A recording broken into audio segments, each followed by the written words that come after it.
Hello my dear students, Hare Krishna.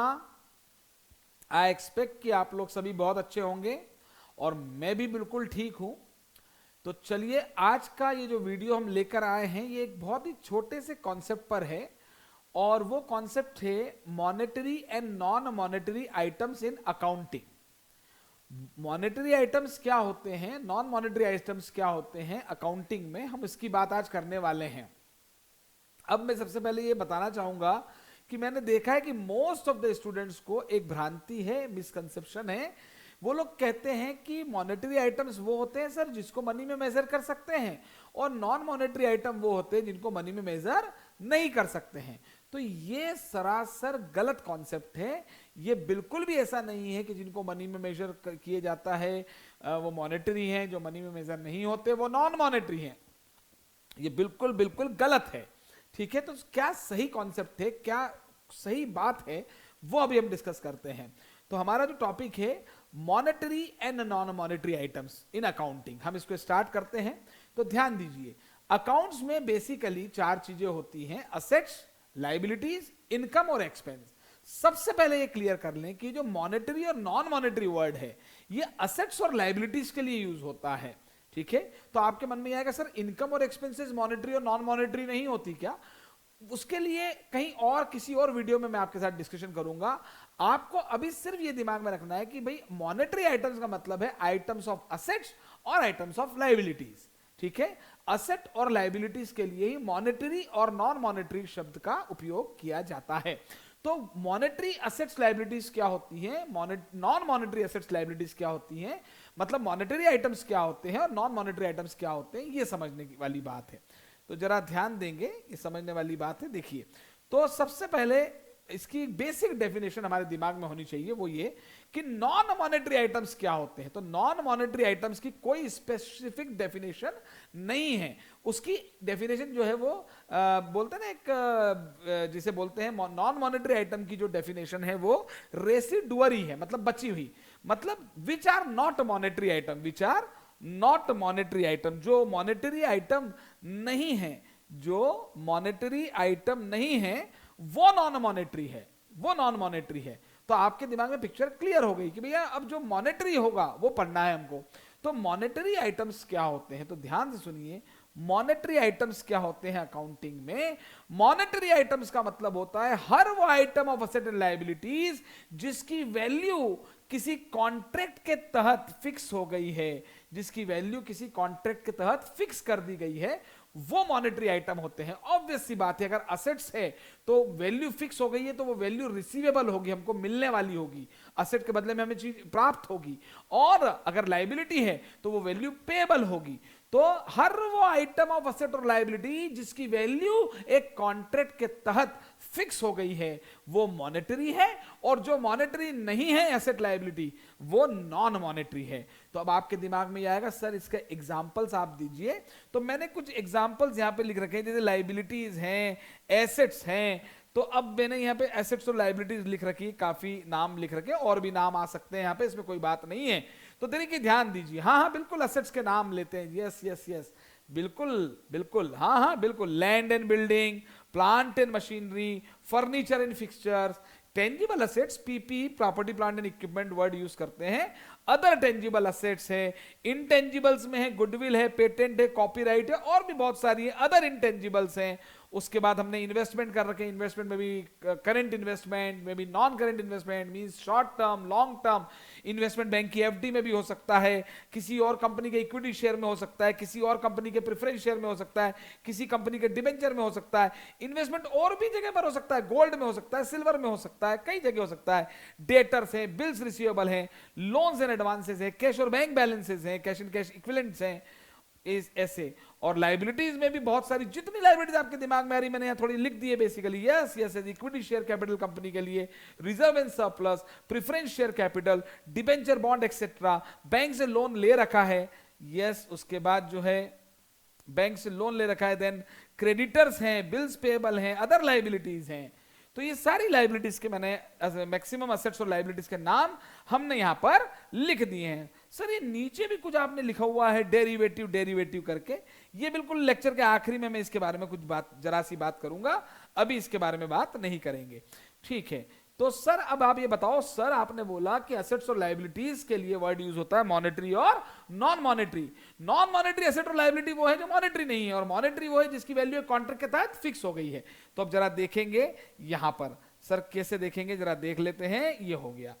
अब मैं धीरे धीरे करके एक एक एसेट लायबिलिटीज को हम डिस्कस कर लेंगे और आपके दिमाग में कॉन्सेप्ट क्लियर हो जाएगा।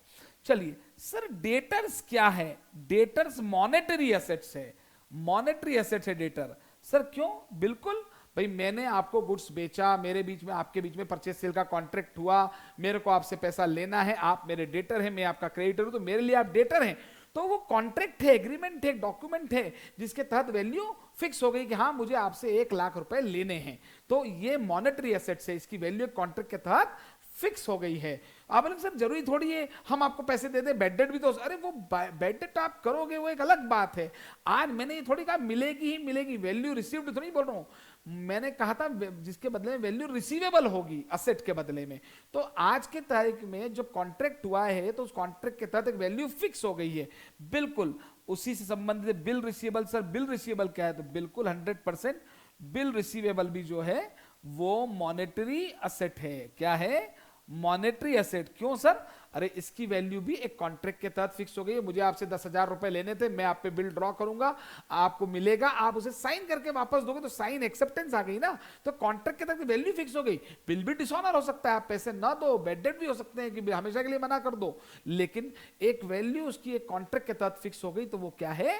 डेफिनेटली वो मॉनेटरी एसेट से। सर चलो और आगे बढ़ते हैं, और बताओ सर। तो मैंने कहा भैया ये लोन्स एंड एडवांसेस। सर ये लोन्स एंड एडवांसेस क्या है? 100% मॉनेटरी एसेट है। आज मैंने आपको लोन दिया, किसी भी बिजनेस ने किसी और बिजनेस एंटिटी को लोन दिया, अल्टीमेटली लोन दिया है तो प्रैक्टिकली लोन भैया एक प्रॉपर डॉक्यूमेंट तैयार होता है, एक लीगल कॉन्ट्रैक्ट होता है। सर नहीं डॉक्यूमेंट ना हो, विश्वास पे दे दे तो, अरे भैया तो ओरल भी तो एक बात है, एग्रीमेंट तो ओरल भी है, लीगल कॉन्ट्रैक्ट नहीं बना, लेकिन जो भी कॉन्ट्रैक्ट हुआ, जो भी एग्रीमेंट हुआ, ठीक है, वो अल्टीमेटली उसकी वैल्यू एक कॉन्ट्रैक्ट के तहत फिक्स हो गई। भाई मैंने आपको अगर 1 लाख रुपए लोन दिया है तो वो 1 लाख ही है ना, उस मेरे को आपसे 1 लाख रुपए ही तो लेने हैं, तो वैल्यू फिक्स हो चुकी है कॉन्ट्रैक्ट के तहत। ठीक है सर। और हाँ सर, फिर तो कैश एंड बैंक बैलेंस में तो कोई दिक्कत ही नहीं है, वो तो मॉनेटरी आइटम वैसे भी हम मान के चलते थे कि कैश है। भाई आज वो 100 रुपए का नोट है, 500 रुपए का नोट है, 2000 का नोट है, तो अल्टीमेटली जो है वो कैश तो मॉनेटरी वैल्यू उसकी फिक्स है, और सेम एज बैंक बैलेंस भी वही होगा। बिल्कुल ठीक है सर। तो ये डेटर्स मॉनेटरी एसेट है, बीआर मॉनेटरी एसेट है, loans and advance monetary asset है, cash and bank balance monetary asset है। सर और बताओ sir, investment in FD, fixed deposit में इन्वेस्टमेंट किया, सर नॉन मॉनेटरी का एग्जांपल तो दे रहा हूं मैं, पहले मॉनेटरी की बात समझे। मैंने बैंक में 10 लाख रुपए की एफडी करवाई, तो डेफिनेटली वो डॉक्यूमेंट तैयार हुआ है, कॉन्ट्रैक्ट के तहत फिक्स है, मुझे 10 लाख रुपए है तो 10 लाख ही लेने हैं, उसका इंटरेस्ट अलग है, वो एक अलग एस्पेक्ट है।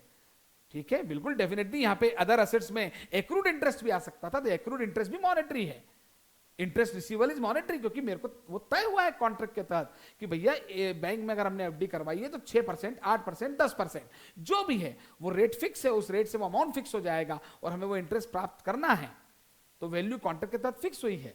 मैंने तो एक लिस्ट ऑफ एसेट लायबिलिटी लिखी, और भी एसेट लायबिलिटी आ सकती है, तो एफडी में अगर आपने इन्वेस्टमेंट किया तो मॉनेटरी है, दिस इज मॉनेटरी एसेट। मैंने, हमारी एक कंपनी है, मान लीजिए ये बैलेंस, कोई एक कंपनी है, उसने किसी दूसरी कंपनी के इक्विटी शेयर्स में इन्वेस्टमेंट किया है, 10,000 शेयर 10 रुपए वाले हैं, वो खरीदे हैं, चाहे 12 में खरीदे हो, चाहे 15 में खरीदे हो, चाहे 9 रुपए में खरीदे हो, अल्टीमेटली खरीदे हैं, तो इन्वेस्टमेंट उसके लिए एसेट है, और ये नॉन मॉनेटरी है क्योंकि इसकी वैल्यू किसी कॉन्ट्रैक्ट के तहत फिक्स नहीं हुई है। सर कैसे सर फिक्स नहीं हुई है? डेफिनेटली आज आप उसे मार्केट में बेचने जाओगे तो 10 के 11 भी मिल सकते हैं, 12 भी मिल सकते हैं, कोई फिक्स थोड़ी कितने ही मिलेंगे, हो सकता है 2 जीरो का हो जाए शेयर, हो सकता है 1 रुपए का रह जाए, हो सकता है 200 रुपए का हो जाए, कुछ भी हो सकता है। और इवन जब कंपनी, जिस कंपनी में आपने इन्वेस्टमेंट किया है वो कंपनी जब बंद होगी, तो बंद होती है तो उसके शेयर होल्डर्स को मिलता है, तो इक्विटी शेयर होल्डर के केस में कुछ फिक्स अमाउंट नहीं मिलता, इक्विटी शेयर होल्डर्स को तो जो बच जाएगा वो मिलेगा, वो कम भी हो सकता है, ज्यादा भी हो सकता है, जीरो भी हो सकता है। तो इसलिए आज आपने किसी कंपनी के अगर इक्विटी शेयर ले रखे तो उसकी वैल्यू किसी कॉन्ट्रैक्ट के तहत फिक्स नहीं हुई है कि आपको उतना ही मिलेगा, बिल्कुल। और प्रेफरेंस शेयर्स में इन्वेस्टमेंट किया, मॉनेटरी है, डिबेंचर किसी कंपनी के इन्वेस्टमेंट किया तो मॉनेटरी है। सर कैसे? अरे भाई आज अगर कोई भी कंपनी डिबेंचर इशू करती है, प्रेफरेंस शेयर इशू करती है, तो ये तो फिक्स होता है कि रिडेम्पशन इनका होगा और रिडेम्पशन इस प्राइस पर होगा, इतना देना है। सर नहीं दे तो कंपनी इंसॉल्वेंट हो जाए तो, अरे वो इंसॉल्वेंट होगा, बैड डेप्ट होगा, इवेंट होगा, वो बात की बात है। मैंने ये थोड़ी कहा कि मिलेगा ही मिलेगा, रिसीवेबल वर्ड यूज कर रहा हूं मैं कि आज जो कॉन्ट्रैक्ट हुआ है, आज जो बात हुई है, उस कॉन्ट्रैक्ट के तहत वैल्यू फिक्स है। अगर हमने 10,000 डिबेंचर किसी कंपनी के 10 रुपए वाले आज 12 रुपए में खरीदे, तो आज ही आपने पढ़ा होगा प्रोस्पेक्टस इशू होता है लॉ में, तो उसी वक्त इशू कर सिक्योरिटीज इशू जब होती हैं, उसी वक्त डिसाइड हो जाता है कि इनका रिडेम्पशन किस प्राइस पे होगा। तो कॉन्ट्रैक्ट के तहत वैल्यू फिक्स है, तो ये इन्वेस्टमेंट मॉनेटरी एसेट है, ये इन्वेस्टमेंट मॉनेटरी एसेट्स हैं। यस, और other investment depend on the nature, वो मॉनेटरी भी हो सकते हैं और नॉन मॉनेटरी भी हो सकते हैं। मुझे नेचर चाहिएगा उसका, मॉनेटरी और नॉन मॉनेटरी। जैसे इन्वेस्टमेंट हमने गोल्ड में कर रखा है, तो आज मैंने अगर एक तो यस तो नॉन मॉनेटरी इन्वेस्टमेंट है, मॉनेटरी थोड़ी है वो, उसकी वैल्यू किसी कॉन्ट्रैक्ट के तहत फिक्स नहीं है। आज अगर मैंने गोल्ड खरीदा किसी से, हाँ मैंने कोई ऐसा गवर्नमेंट का गोल्ड बॉन्ड खरीदा, तो गवर्नमेंट ने उसमें श्योरिटी दे रखी है कि ये बॉन्ड आज आपने 1 लाख रुपए का खरीदा है, इसकी 5 साल बाद 1,10,000 रुपए हम देंगे, तो मॉनेटरी हो जाएगा। अदरवाइज अगर मैंने नॉर्मल गोल्ड खरीदा हुआ है तो वो नॉन मॉनेटरी है, उसके मेरे को 1 लाख के हो सकता है 50,000 मिले और हो सकता है कि 10 लाख मिल जाए। यस, तो बिल्कुल आप सही समझ जा रहे हैं। हर वो असेट और लायबिलिटी जिसकी वैल्यू एक कॉन्ट्रैक्ट के तहत फिक्स हो गई वो मॉनेटरी, और जिसकी वैल्यू कॉन्ट्रैक्ट के तहत फिक्स नहीं हुई वो नॉन मॉनेटरी है। बिल्कुल, और इसीलिए जितनी भी टेंजिबल असेट्स आप देख रहे हैं, yes, land and building, plant and machinery, furniture and fixtures, other tangible assets, patent, copyright, goodwill, और भी जितनी इंटेंजिबल एसेट है सब की सब नॉन मॉनेटरी होती है बाय नेचर। ओहो, एक बड़ी बड़ी मेन बात तो हम यहाँ भूल गए, जो लिखी नहीं, मैं वैसे भूला नहीं था, मुझे याद था, मैं लास्ट में उस पर बात करूंगा। मैंने एक एसेट नहीं लिखी है। सर ये क्या है, ये एनएम क्या लिख दिया, एनएम मतलब ये नॉन मॉनेटरी है। सर क्यों, land and building non monetary? Yes, आज मैंने अगर 10 लाख का लैंड खरीदा, 10 लाख की लैंड एंड बिल्डिंग खरीदी, 10 लाख की मशीनरी खरीदी, फर्नीचर खरीदा, पेटेंट है, कॉपीराइट है, गुडविल परचेस हुई, अल्टीमेटली इनके बदले में मुझे कोई जरूरी थोड़ी 10 लाख की लैंड के बदले में 10 लाख कोई किसी ने कमिट कर दिया है। हो सकता है 10 लाख की लैंड के बदले में 1 करोड़ मिल जाए, हो सकता है 10,000 ना मिले, कुछ भी हो सकता है। उसकी वैल्यू किसी कॉन्ट्रैक्ट के तहत फिक्स नहीं है। और वो तो आप भी जानते हैं, लैंड को छोड़ के बाकी एसेट्स डेप्रिशिएट होती हैं, अमोर्टाइज होती हैं, उनकी वैल्यू चेंज हो जाएगी, मार्केट वैल्यू अलग हो सकती है, उनसे रिसीवेबल वैल्यू कोई फिक्स नहीं है। और इसी लाइन में जो मैंने कहा था, एक और asset main, inventory, closing stock, yes it is non monetary item. आज अगर मैंने 10,000 रुपए का गुड्स खरीदा, 8,000 रुपए का बेच दिया, 2,000 का स्टॉक मेरे पास बचा है, तो जरूरी थोड़ी है उस 2,000 के बदले मुझे 2,000 ही मिले, 1,900 भी मिल सकते हैं, 2,100 भी मिल सकते हैं। कॉस्ट और एनआरवी विचएवर इज लोअर, उसकी वैल्यू फ्लक्चुएट होती रहती है। आज किसी कॉन्ट्रैक्ट के तहत वो वैल्यू फिक्स नहीं है। तो inventory, all tangible assets, property plant and equipment, intangible assets, inventory are non monetary assets. अगर आपने इन्वेस्टमेंट किए हैं और इन्वेस्टमेंट के बदले में भी अगर आपको फिक्स्ड रिटर्न आज कॉन्ट्रैक्ट के तहत वैल्यू फिक्स हुई है, तो वो मॉनेटरी है, अदरवाइज वो नॉन मॉनेटरी है। तो ये सारी एसेट्स नॉन मॉनेटरी है। और इसी प्रकार से आप देखेंगे, creditors is a monetary liability, bills payable is a monetary liability, क्योंकि इनकी वैल्यू एक कॉन्ट्रैक्ट के तहत फिक्स हुई है। आपने बैंक से लोन लिया है, मॉनेटरी लायबिलिटी है, क्योंकि एक कॉन्ट्रैक्ट के तहत वैल्यू फिक्स है कि लोन लिया तो इतना ही देना है। Outstanding interest, outstanding other liabilities बहुत सारी है, मॉनेटरी भी हो सकती है, नॉन मॉनेटरी भी हो सकती है। Outstanding salary, outstanding salary is a monetary liability, outstanding rent is a monetary liability, क्योंकि मुझे मालूम है कि आज मैंने एम्प्लॉय से कॉन्ट्रैक्ट किया कि मुझे आपकी इतनी सैलरी देनी है, 1 महीने की अगर 1 लाख सैलरी है तो 2 महीने की 2 लाख बाकी है, तो वो मॉनेटरी लायबिलिटी है, क्योंकि वैल्यू कॉन्ट्रैक्ट के तहत फिक्स है। सर हम तो नहीं देंगे उसको पैसे, अरे नहीं दोगे वो एक अलग बात है, लेकिन आज उसकी वैल्यू तय हो गई है, दैट्स इट। और इसी प्रकार से बैंक का loan monetary, debentures, yes monetary, preferential capital issue की मॉनेटरी है, यस क्योंकि आपने आज इशू करते वक्त ही उसके कॉन्ट्रैक्ट के तहत फिक्स हुआ है कि इतना पैसा आपको रिडेम्पशन पे देना पड़ेगा, तो ये मॉनेटरी है। और ये दोनों चीजें इक्विटी शेयर कैपिटल की होती है, तो ये नॉन मॉनेटरी लायबिलिटी है, ये नॉन मॉनेटरी लायबिलिटी है। तो हर वो लायबिलिटी और असेट जिसकी वैल्यू कॉन्ट्रैक्ट के तहत आज फिक्स हो गई है वो मॉनेटरी है, और जिसकी वैल्यू जो मॉनेटरी नहीं है वो नॉन मॉनेटरी है। और मैं आपको बता दूं कि ये जितनी भी बातें मैंने की हैं, अभी ये बात केवल सीए फाइनल के स्टूडेंट्स के लिए, अब जो मैं कह रहा हूं ये केवल सीए फाइनल के स्टूडेंट्स के लिए है कि ये देखिए, एक इंडेस है सीए फाइनल में, इंडेस 32 है, 107 है, 109 है, फाइनेंशियल इंस्ट्रूमेंट्स पे होता है। वहां पर आप एग्जैक्टली समझते हैं डेरिवेटिव का मतलब क्या होता है। तो मैं आपको बता दूं, जो लोग फाइनल में नहीं हैं उनके लिए बता दूं कि आज जिन लोगों ने डेरिवेटिव नहीं पढ़ा है, तो ये सारी items of asset and liability non derivative थी। क्या थी? Non derivative.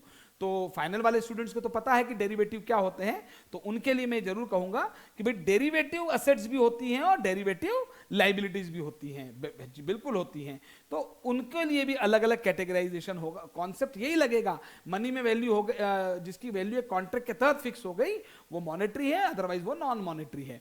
तो फिर डेरिवेटिव एसेट्स और डेरिवेटिव लायबिलिटीज के बारे में ये फाइनल का जब आप मेरा लेक्चर देखेंगे इन डेज 32, 107, 109 जब मैं हम बात करूंगा मैं आपके साथ, उसमें क्लैरिटी आ जाएगी। लेकिन उसके अलावा आपको आज का ये वीडियो सिर्फ और सिर्फ मॉनेटरी एसेट्स और लायबिलिटीज के लिए था, ठीक है, मॉनेटरी आइटम्स के लिए था। ओके, चलो, ओके, बाय बाय, टाटा।